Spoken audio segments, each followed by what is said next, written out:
Hi hello guys, welcome back to our channel Bhargavi's kitchen. నేను మీ భార్గవి. ఈరోజైతే నేను మీకు ఫిష్ ఫ్రై రెసిపీని ఎలా చేయాలో చూపించబోతున్నాను. నా స్టైల్లో మీరు తప్పక ట్రై చేయండి ఖచ్చితంగా.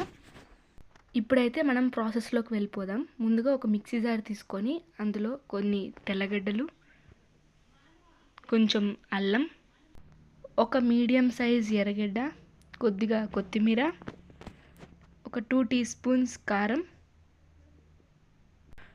1 స్పూన్ ధనియాల పొడి, 1/2 టీ స్పూన్ జీలకర్ర, 1/2 టీ స్పూన్ మిరియాలు, 1 స్పూన్ గరం మసాలా, ఇంకా చివరిగా తగినంత సాల్ట్ వేసుకోవాలి. మొత్తాన్ని మిక్సీ పట్టుకొని పేస్ట్లా చేసుకొని ఒక బౌల్లో తీసుకోవాలి.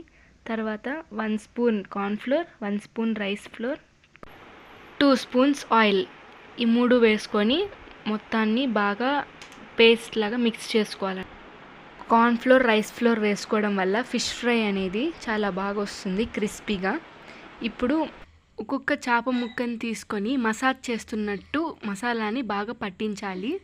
ఇలా ఒక్కొక్క పీస్కి పట్టిస్తూ సైడ్ పెట్టుకోవాలి. ఇలా అన్ని పీసెస్కి మ్యారినేషన్ చేసిన తర్వాత 1 లేదా 2 గంటల పాటు అలాగే వదిలేయాలి.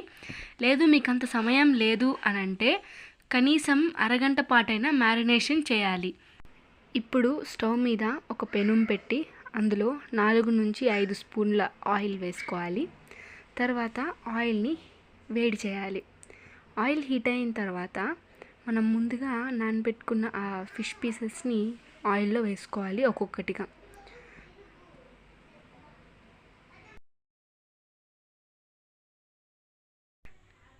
ఫిష్ లైట్గా ఫ్రై అయిన తర్వాత అందులో ఒక రెమ్మ కరివేపాకు వేసుకొని ఇంకో వైపుకి తిప్పుకోవాలి. ఇలాగే మధ్య మధ్యలో తిప్పుకుంటూ ఒక 15 నిమిషాల పాటు ఫిష్ని ఫ్రై చేసుకోవాలి. ఇలా ఫిష్ బాగా 2 సైడ్స్ ఫ్రై అయిన తర్వాత లైట్ బ్రౌన్ కలర్ వచ్చినప్పుడు ఒక ప్లేట్ మీద టిష్యూ కానీ న్యూస్ పేపర్ కానీ వేసుకొని ఫిష్ అన్నిటిని దాని మీద పెట్టుకోవాలి. ఆయిల్ డ్రై అయిన తర్వాత మనం సర్వ్ చేసుకోవచ్చు వేడివేడిగా. చాలా బాగుంటుందండి, మీరు ట్రై చేయండి. క్రిస్పీగా మనం కార్న్ఫ్లోర్ వేసాం కదా, చాలా బాగుంటుంది. Okay guys, thank you for watching. Like, share and subscribe our channel.